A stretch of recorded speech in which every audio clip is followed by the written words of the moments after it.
On a passé beaucoup de semaines à travers le chapitre 11 et un peu en guise de clôture, nous allons maintenant lire les premiers versets du chapitre 12 ensemble. Laissez-moi d'abord prier encore une fois. Seigneur, Roi des rois, Jésus-Christ, nous te remercions pour ta souveraineté. Nous nous réjouissons dans ta souveraineté, dans le fait que tu es aux commandes de ce monde, même si on a l'impression parfois que les choses vont très mal. Nous avons foi en toi. Nous savons que tu orchestres toutes choses. Je prie ce matin, comme ma sœur Catherine l'a prié, que tu nous impactes, que tu nous changes par ta parole, par l'œuvre de ton Saint-Esprit en nous. Je prie que tu façonnes nos pensées, notre esprit, nos cœurs, notre vision du monde, par l'étude de ta parole. Je prie que tu accomplisses donc tes desseins ce matin. Au nom de Jésus, je prie. Amen.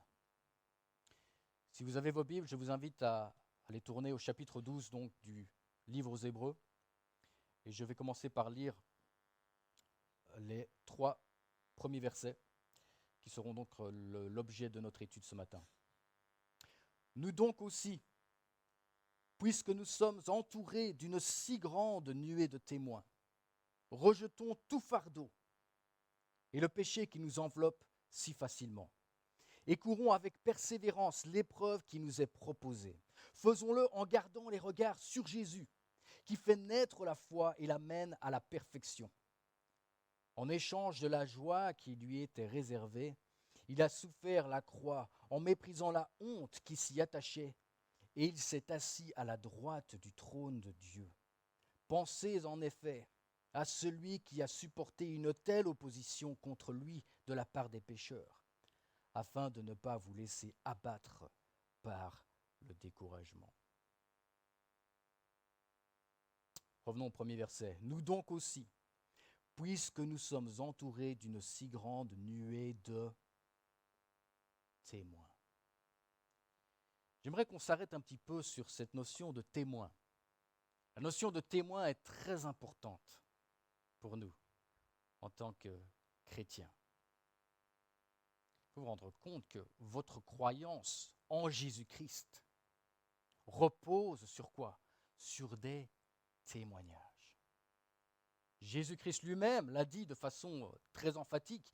Si je suis né et si je suis venu dans le monde, c'est pour rendre témoignage à la vérité. Nous avons des raisons de croire en ce que nous croyons. Il y a quelques années, je parlais avec quelqu'un du sujet de la Bible et cette personne m'a dit « Oui, mais moi, je crois en la science. » Vous avez déjà entendu ça? Moi, je crois en ce qui est rationnel. Il m'a dit « Tu ne peux pas me prouver que Jésus a existé et a fait tout ce qu'il a fait. » Je lui ai répondu de façon très simple en lui posant une question. Je lui ai dit « Est-ce que tu crois que la bataille de Waterloo a eu lieu en 1815 ?» Il m'a répondu « Oui, bien sûr. » J'ai répondu « Pourquoi ?» Alors là, elle m'a dit « Ah, parce qu'il y a des traces, il y a des documents, il y a des témoignages. » Et je lui ai dit « La même chose peut être dite au sujet de Jésus-Christ, et à plus forte raison encore. » La Bible est en fait le document historique le plus fiable de toute l'Antiquité. Et les apôtres eux-mêmes nous l'ont dit. Bien sûr, c'est poussé par le Saint-Esprit qu'ils ont écrit de la part de Dieu. Mais ils étaient eux-mêmes des témoins oculaires des faits qu'ils relataient. Et ils ont écrit, durant le vivant, d'autres témoins oculaires qui auraient pu les contredire, mais qui ne l'ont pas fait.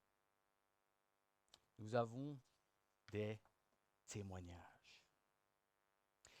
Et nous avons eu, au chapitre 11 du livre aux Hébreux, une foule de témoignages qui nous expliquaient en quoi consiste la foi et nous donnaient des exemples de la foi.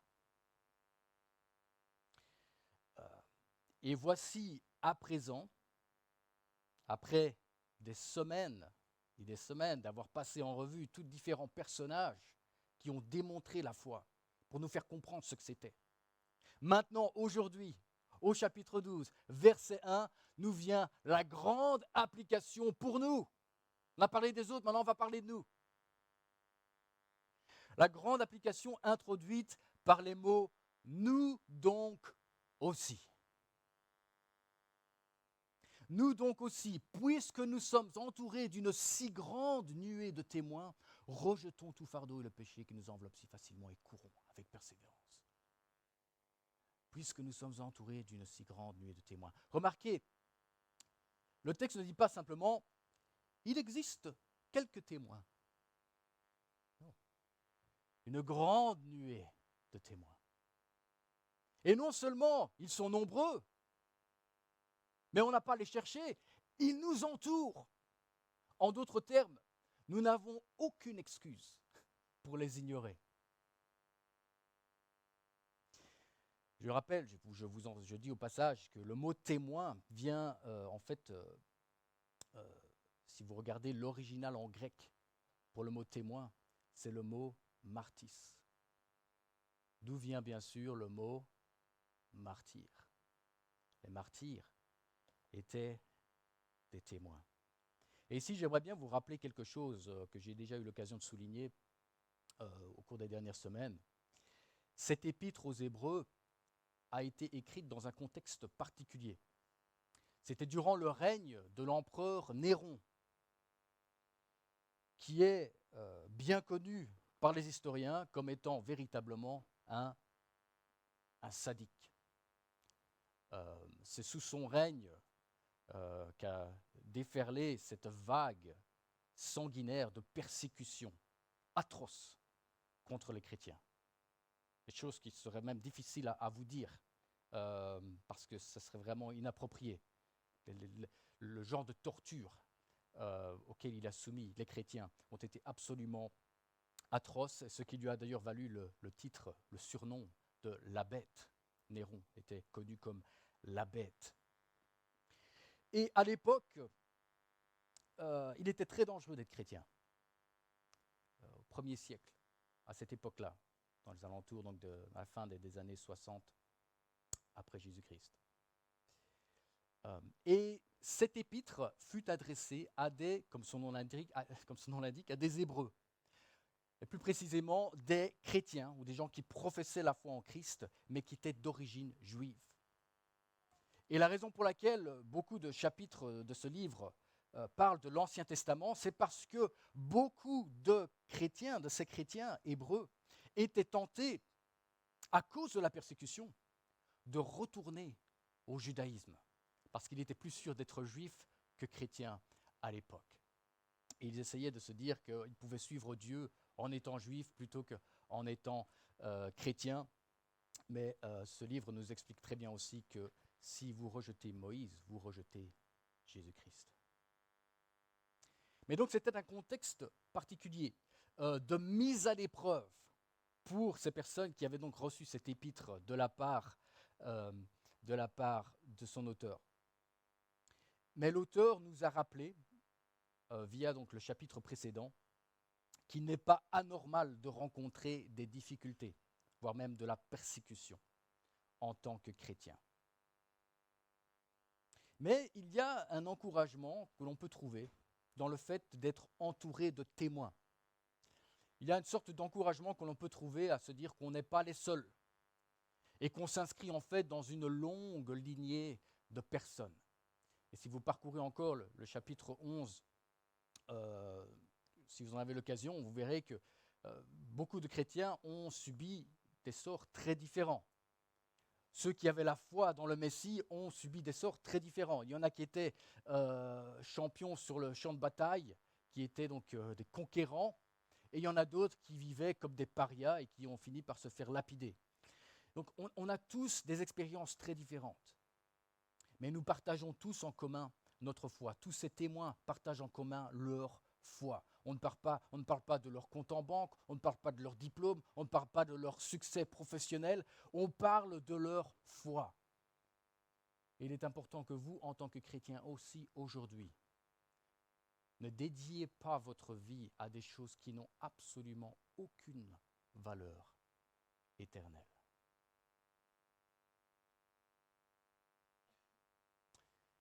Puisque nous sommes entourés d'une si grande nuée de témoins. Il y a aussi une autre façon de comprendre ce verset.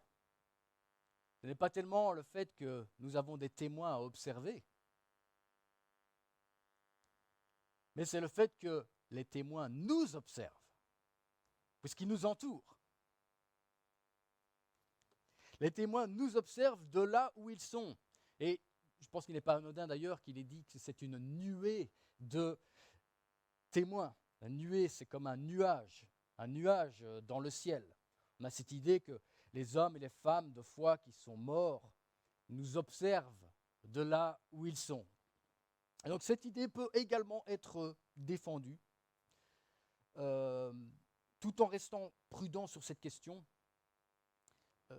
Je ne pense pas que l'intervalle entre le jour de la mort et le jour de la résurrection corporelle soit une longue période de sommeil de l'âme. Les gens sont conscients de ce qui se passe une fois qu'ils sont morts et là où ils se trouvent. Dans Luc 15, verset 7, il nous est même dit quelque chose de très intéressant. Luc 15, 7 nous dit ceci. De même, je vous le dis, il y aura plus de joie dans le ciel pour un seul pécheur qui se repent. Il y aura plus de joie dans le ciel pour un seul pécheur qui se repent. Ça veut dire quoi? Qu'il y a un lien, effectivement, entre ce qui se passe ici-bas et les saints en haut, puisqu'il y a de la joie dans le ciel. Ils ne sont pas complètement déconnectés et aveugles sur ce qui se passe ici-bas. Et ça aussi, ça peut être une source d'encouragement, de se dire que nous sommes observés, un peu comme les spectateurs dans la foule, dans ces arènes de l'Antiquité, observaient donc les combattants ou les athlètes. Nous sommes observés par une nuée de témoins, des chrétiens et des chrétiennes, qui ont eux aussi traversé des épreuves et qui souhaitent voir de là où ils sont le royaume de Dieu progresser et avancer sur cette terre. Maintenant, attention, je saisis l'occasion de vous mettre en garde contre l'idée de communiquer avec les morts. Faites très attention de ne pas glisser vers cette dérive. L'idée de communiquer avec les morts est explicitement condamnée dans la Bible comme une abomination. Et le dit très clairement en Deutéronome 18, versets 10 et 11, qu'on ne trouve chez toi personne qui fasse passer son fils ou sa fille par le feu, personne qui exerce le métier de devin, d'astrologue, d'augure, de sorcier, de magicien, personne qui consulte les morts ou les spirites, personne qui interroge les morts.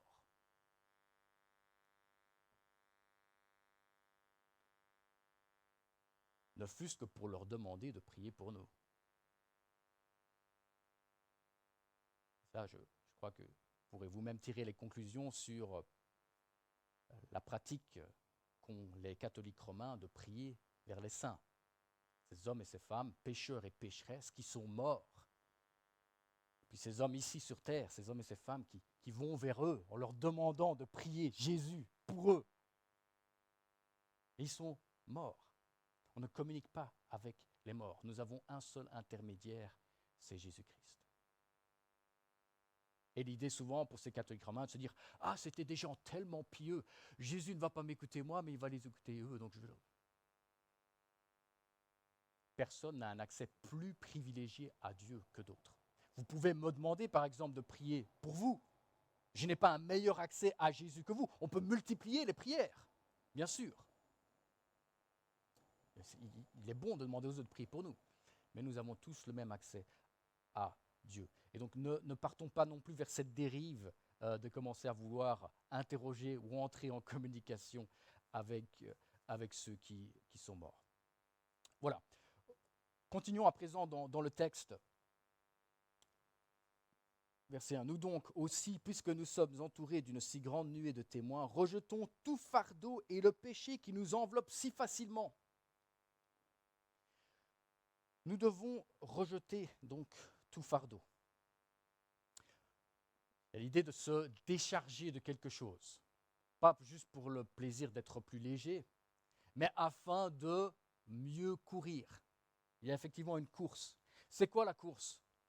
C'est quoi la course pour nous les chrétiens? Très bien parler d'une course, c'est quoi? Notre course en tant que chrétien, c'est la poursuite de Dieu. Et tout simplement, l'obéissance à ses commandements. Attention, on ne fait pas ça pour être sauvé. On ne court pas afin d'être sauvé, afin de mériter d'être sauvé. Non, nous courons parce que nous sommes sauvés. Alors déchargeons-nous de ce qui nous gêne dans la course, dans cette poursuite, de faire, en fin de compte, plaisir à Dieu, le servir, l'adorer, comme un fils bien-aimé veut faire plaisir à son père. Pas pour qu'il le garde, il sait déjà que c'est acquis, quoi qu'il fasse, mais pour le simple plaisir de faire la volonté de son père. Alors les Hébreux devaient sans doute se décharger du poids, on peut l'imaginer, de la peur d'être persécutés et de l'anxiété qui l'accompagnait. Ils ont dû également sans doute se libérer du péché, de cette autosuffisance, en croyant pouvoir être sauvés par leurs propres œuvres, plutôt que par la foi en Jésus-Christ. Mais je peux aussi vous poser la question. Quels sont vos poids et le péché dont vous devriez vous décharger aujourd'hui afin de mieux courir? Posez-vous la question. Peut-être une obsession avec votre apparence physique, peut-être une obsession avec l'argent, peut-être une poursuite désespérée de votre futur mari ou future femme, peut-être une addiction, quelle qu'elle soit. Posez-vous la question. Qu'est-ce qui consume votre esprit? Il y a un bon moyen de le savoir. C'est de vous demander de quoi parlez-vous le plus? Parce que la Bible nous dit aussi que c'est de l'abondance du cœur que la bouche parle. Vous ne pouvez produire que ce qui est en vous. Donc les choses dont vous parlez sont très révélatrices de ce que vous avez dans votre cœur. De quoi parlez-vous le plus? C'est-à-dire, à quoi pensez-vous le plus? Commencez maintenant à mettre le doigt sur votre passion maîtresse. Que cela puisse être Christ. Et c'est vrai, parfois on parle à des gens, on parle de la Bible, ils baillent, ils regardent leur montre. Mais dès qu'on parle de foot, ah là, ils se réveillent. Ah, t'as regardé le match du Bayern? Non, l'arbitre, c'est un arbitre de kicker. Là, ils se réveillent tout d'un coup, là, ils sont passionnés. On se réveille pour les choses qu'on aime bien. À quoi pensez-vous le plus? Quelle est votre passion maîtresse? Sur cette idée de courir et de se décharger des fardeaux et du péché, j'avais entendu il y a quelques années un sermon de John Piper, très connu aux États-Unis, théologien. Et au sujet donc, de ce passage, il avait dit qu'il remarque souvent un problème chez les chrétiens, en particulier les chrétiens un peu immatures. Ils viennent souvent vers lui pour lui poser des questions du genre est-ce que je peux fumer? Est-ce que je peux écouter de la musique, même si les paroles, c'est un peu moyen? Est-ce que je peux être seul avec ma petite amie? Est-ce que je peux me faire un tatouage? C'est toujours des questions du genre, est-ce que c'est permis de faire ça? Et la question est vraiment de savoir à quel point est-ce que je peux me rapprocher du péché tout en restant un chrétien? Mais la véritable question à se poser, ce n'est pas est-ce que c'est permis? La véritable question à se poser, c'est est-ce que ça m'aide à courir? Est-ce que ça m'aide à courir? Posez-vous cette question. Posez-vous cette question. Alors, nous devons courir et pas n'importe comment. On nous dit courons avec persévérance. L'épreuve qui nous est proposée. Courons avec persévérance. En tant que chrétiens, nous ne sommes pas censés juste attendre le jour de notre mort. Oh, voilà, j'ai accepté Jésus-Christ, j'ai mon ticket pour le paradis. Je veux juste maintenant attendre le jour de ma mort, vivement, que je puisse enfin aller au paradis. Ou alors attendre le jour où Jésus reviendra sur terre. Nous sommes censés courir, il y a une mission. Nous ne sommes pas censés attendre, nous sommes censés nous occuper avec la tâche que Dieu nous a confiée. Nous sommes censés courir. Alors peut-être vous allez me dire, courir? Courir? Mais je pensais qu'on était censé se reposer en Christ. On parle d'effort maintenant, de travail. Quand j'étais à l'école biblique, j'avais observé une altercation entre mes deux camarades de chambrée, qui était une réprobation assez sèche. Il y avait dans ma chambrée, dans mon dortoir, un jeune homme qui était assez, disons-le, fainéant. Et on ratait toujours les inspections du dortoir à cause de lui parce qu'il n'avait pas bien rangé son coin. Et le matin, il était en retard pour participer aux cours. Et voilà. Alors mon ami qui était avec lui s'est dit, bon, je vais le réprouver. Et j'ai témoigné de la scène. Et il lui a dit, James, c'est ça qu'il s'appelait, James, t'es vraiment trop fainéant. Et tu me dis que tu veux être pasteur un jour. Tu ne pourras jamais être pasteur. Tu sais pourquoi? Parce que tu es trop paresseux. Et James avait répondu quelque chose d'assez sidérant. Il avait dit, je suis venu à l'école biblique, non pas pour me surmener de travail, je suis venu à l'école biblique pour me reposer en Christ.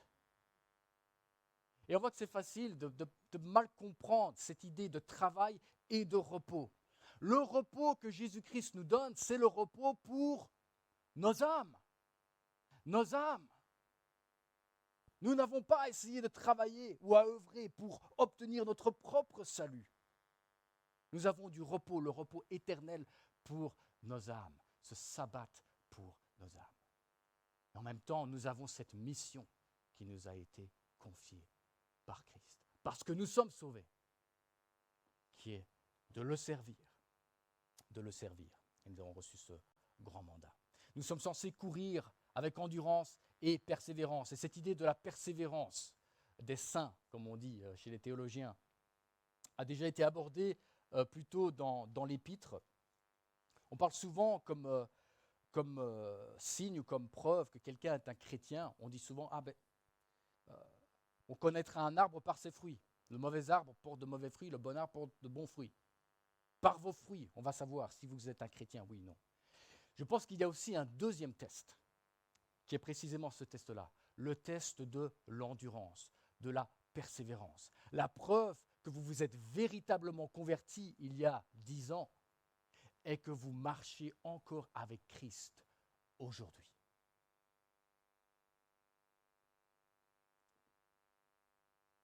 Celui qui fait un sprint et qui s'effondre par terre après 100 mètres, embarqué en civière, on ne le verra plus jamais. Ça, c'était une fausse conversion. Très enthousiaste au début, il n'a pas duré longtemps. Ou celui qui déclare forfait pour ne plus jamais revenir. Ça, c'était une fausse conversion. On continue en tant que chrétien, on persiste. Ça ne veut pas dire qu'il n'y a pas des périodes difficiles ou des périodes de doute ou des périodes où... mais on finit toujours par revenir tôt ou tard parce que Dieu, par sa grâce, nous garde en lui. Par la grâce de Dieu. Personne ne peut courir à votre place, c'est votre responsabilité personnelle devant Dieu. Si votre réponse à l'appel de l'autel à la fin du sermon, ou je dirais parfois à la fin d'un sermon, parfois le pasteur dit « levez votre main si vous voulez accepter Jésus dans votre vie ».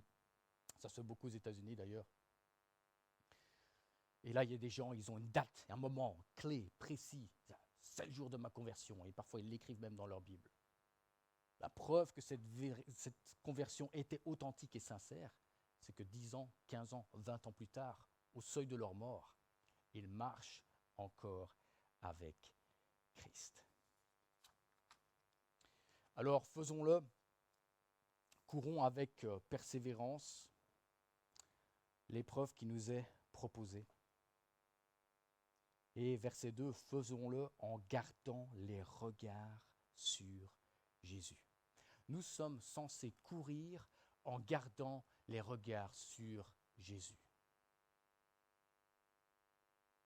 Gardez les regards sur Jésus, pas sur vous-même. Si vous commencez à garder les yeux fixés sur vous-même, vous allez finir par devenir les gens les plus déprimés du monde. La psychologie populaire dit souvent « Concentre-toi sur toi, écoute-toi ». La Bible nous dit quelque chose de complètement, radicalement opposé. Jésus nous dit, si quelqu'un veut être mon disciple, qu'il renonce à lui-même.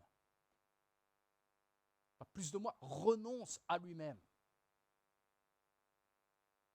Il dit, sois toi-même. Ah non, justement, il ne faut pas être comme soi-même. Je prie chaque jour d'être un peu moins comme moi-même et un peu plus comme Christ.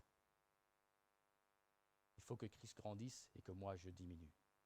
Garder les regards fixés sur Jésus, ça veut aussi dire pas sur les témoins. On a parlé des témoins qui nous entourent. L'athlète sur la piste ne commence pas à regarder les gens dans la foule. Distraction quelque part. Ne gardez pas vos yeux sur les témoins. Rappelez-vous aussi qu'ils étaient tous des pécheurs et des pécheresses.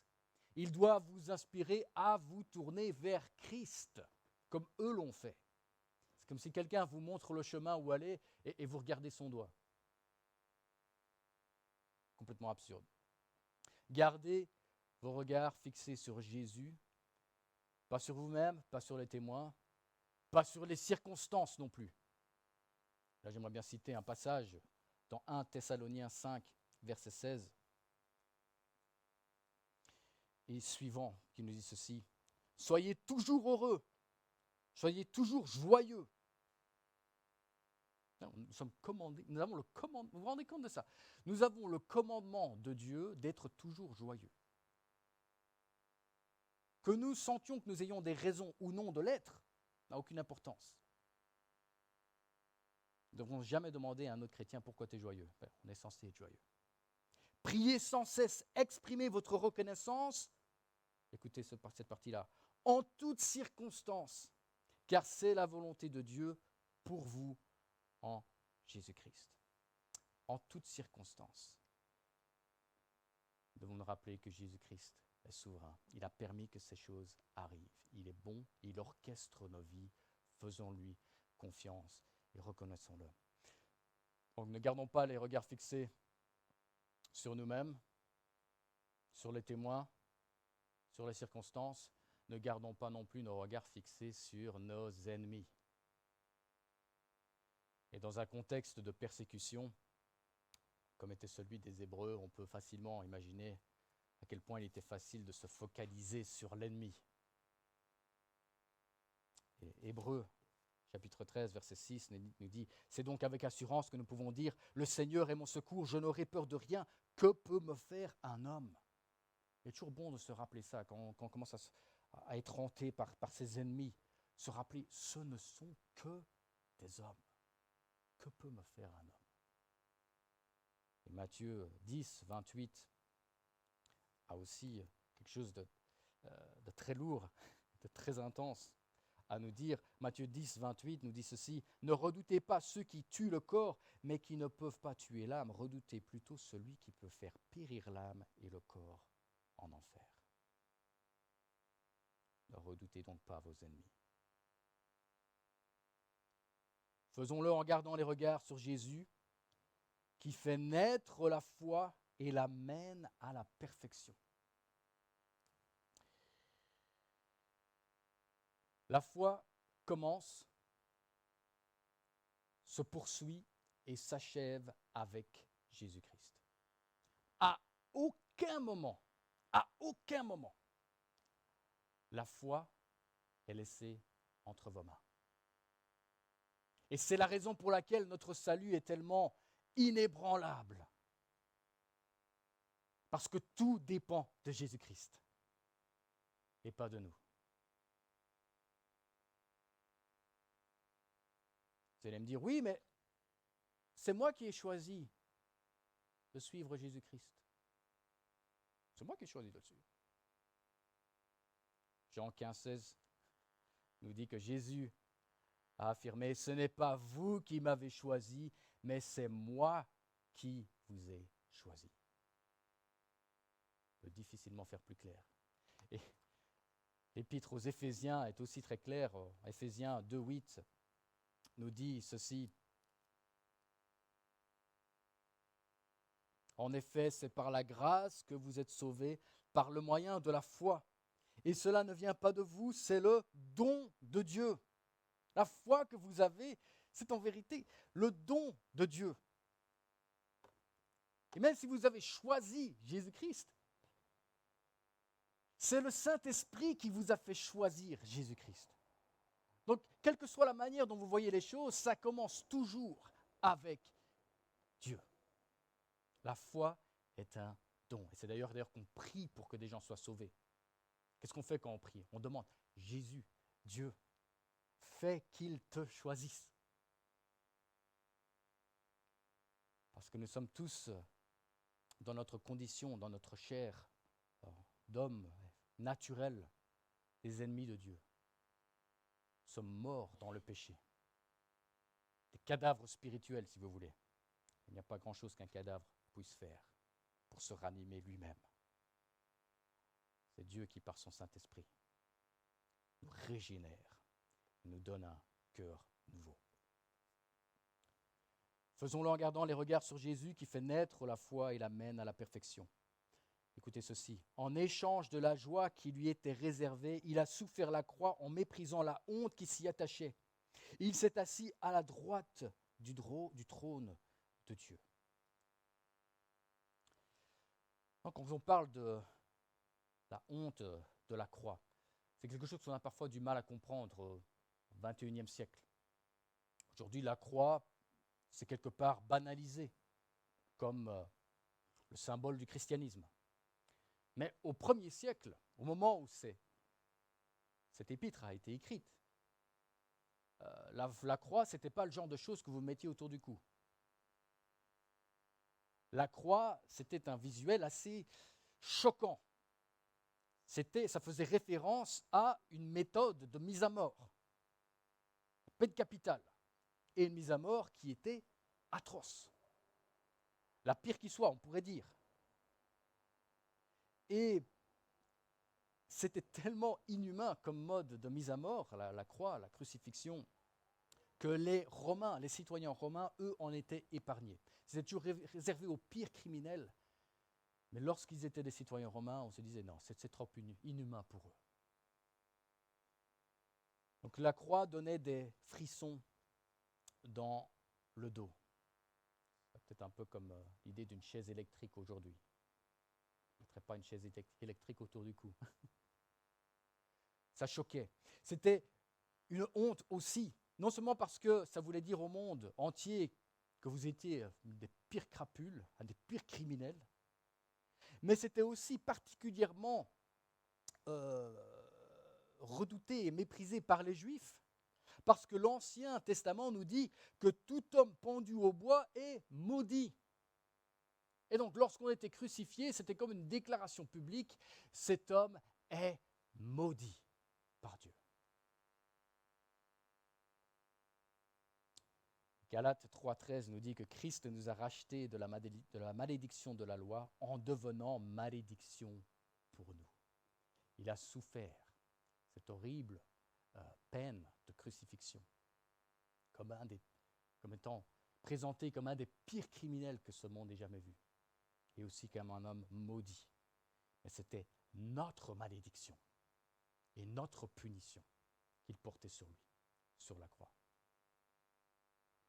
Et Jésus a enduré la croix, endurons-nous cette course de victoire qui est devant nous. Jésus n'a jamais abandonné. N'abandonnons jamais, nous non plus. Il y a quelques années, j'avais lu cette interview du commandant des forces spéciales américaines qui s'appelle les Navy Seals. Je ne sais pas si vous avez déjà entendu parler des Navy Seals. Ces gens-là, il ne faut pas les embêter. Ils savent comment tuer un homme. Ce sont les forces d'élite. C'est sans doute l'entraînement le plus difficile qui soit pour n'importe qui, tout militaire confondu à travers le monde. Quand vous êtes un Navy SEAL, vous faites partie de la crème, l'élite. Seule une poignée de personnes arrivent à réussir cet entraînement. Et le commandant des Navy SEALs, l'amiral McRaven, avait un jour parlé de l'entraînement. Il avait dit quelque chose d'assez révélateur. Il nous avait dit « Ce qui me surprend à chaque fois, lorsqu'on parle de l'entraînement, c'est à quel point il est facile d'abandonner dans la formation des Navy SEALs. Il y a cette cour au centre du camp d'entraînement avec une cloche. Et à tout moment, en tant que candidat Navy SEAL, vous êtes libre d'aller sonner la cloche 3 fois. Vous mettez votre casque par terre et c'est fini. Vous pouvez rentrer chez vous. Vous ne devez parler à personne, il n'y a rien d'autre à faire. À tout moment, vous pouvez aller sonner cette cloche.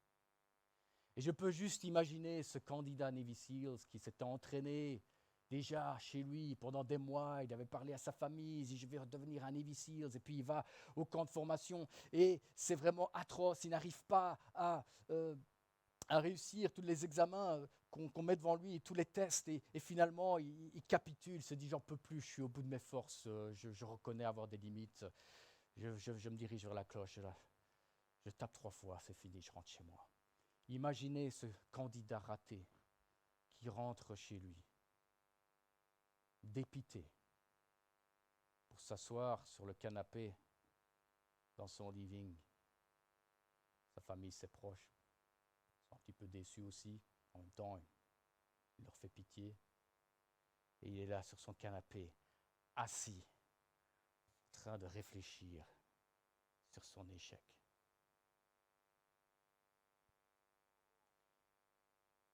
Jésus-Christ, lui, après être venu sur cette terre, avoir été crucifié, être ressuscité, et après son ascension aux cieux, lui aussi s'est assis. Mais pas sur un canapé de bon à rien, il s'est assis sur un trône majestueux, à la droite de son Père. Et son Père l'a regardé avec fierté. Ce que Jésus-Christ a fait lui a plu. Il a toute son approbation. Et Jésus-Christ s'assied, non pas pour réfléchir à son échec, mais pour réfléchir à la beauté de ce qu'il a accompli et à la perfection de chacun de ses actes. Lui aussi, il est assis et il ne s'assit pas, il ne s'est pas assis après avoir fait ce que seulement une poignée d'hommes peut faire. Il a fait ce qu'aucun homme ne pourra jamais faire. Une vie parfaite et sans péché. Et il s'assied à présent. Parce que tout est accompli. Il n'y a absolument rien qui puisse rajouter à la perfection de son œuvre. Et nous la contemplons, son œuvre. Dimanche après dimanche après dimanche. Et jour après jour, je l'espère pour vous.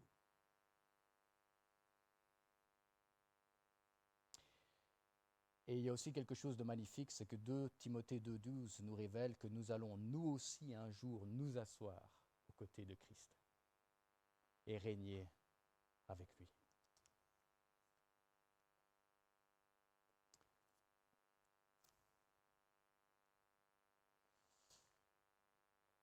Dernier verset, pensez en effet à celui qui a supporté une telle opposition contre lui de la part des pécheurs, afin de ne pas vous laisser abattre par le découragement. Si vous êtes haï à cause de Christ, réjouissez-vous, réjouissez-vous. Jean 15, 18 nous a dit ceci. Si le monde, Jésus avait dit, si le monde vous déteste, sachez qu'il m'a détesté avant vous. Il a fait tout cela, pas en étant soutenu par un groupe de cheerleaders qui lui disaient c'est magnifique ce que tu es en train de faire pour nous, Jésus-Christ. Non, des gens qui le haïssaient. Les gens qu'il sauvait l'insultaient. Il a enduré tout cela. Vous vous rendez compte de ça? Et je vais juste terminer en vous posant une petite question qui va peut-être vous donner un peu de perspective. Seriez-vous prêt à mourir pour votre meilleur ami? Posez-vous la question. Seriez-vous prêt à mourir pour votre meilleur ami?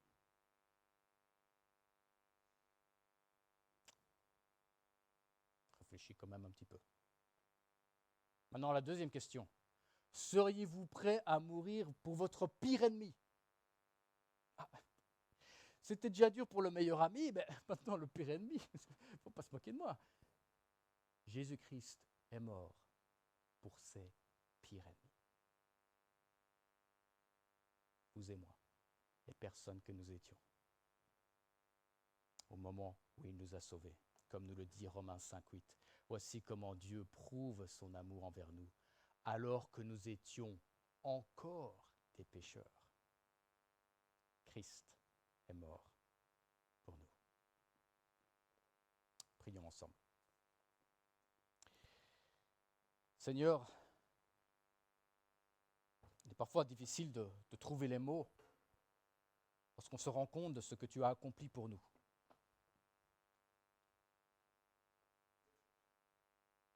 Mais nous sommes remplis d'une gratitude infinie envers toi, Père. Et puissions-nous tous être remplis de cette gratitude, cette reconnaissance, de savoir à quel point notre cas semblait désespéré et perdu. Et Dieu, dans ta sagesse infinie, tu as trouvé un moyen de nous sauver, et un moyen ô combien coûteux. Tu as donné ton propre Fils. Parce que sans l'effusion du sang de cet agneau pascal qui est Jésus-Christ, il n'aurait pas pu y avoir de pardon de nos péchés. Père, aide-nous. Aide-nous à courir avec persévérance l'épreuve qui est devant nous. En nous réjouissant, Père, que tu es avec nous, toujours. Tu ne nous abandonneras jamais. Nous te remercions pour l'œuvre que tu as accomplie en nous et que tu vas poursuivre par ta grâce. Puissions-nous être remplis d'un zèle sans borne pour toi. Que nous ne vivions pas une vie de compromis, mais que nous désirions de tout notre cœur accomplir ta volonté. Et ô combien, Père, avons-nous besoin de toi, de ton Saint-Esprit, quotidiennement, chaque seconde. Père, travaille en nous. Sois glorifié à travers nos vies. Nous prions ça au nom de Jésus. Amen. Poursuivons dans la louange.